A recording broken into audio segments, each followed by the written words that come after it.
மட்டிக்கினாரு ஒருத்தரு இவரை காப்பாத்தணும் கத்துரு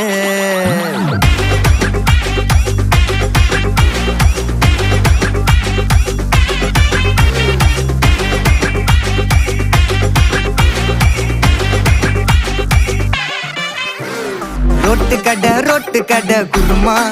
திரும்பி உனக்கு வந்து அச்சுது பாரு கருமா வாஷிங் பவுடர் நிறுமா கொஞ்சம் வாய சுவையும் பொத்துக்கிட்டு இருமா ஓ நிலைமையத்தான் நினைச்சு சிரிமா தக்காளி பிசிக்கி தொட்டு மொக்க வாங்கிட்டடா செவுத்த போய் நக்கு ஐபிஎல் கப்பு நான் வாங்கி தரேன் லாலிபப்பு சப்பு நீ சோத்தல தான் போடுறியா உப்பு அப்போ இப்படி இருந்த நீ இப்போ இப்படி ஆயிட்ட ரொம்ப மாசு காட்டினவன்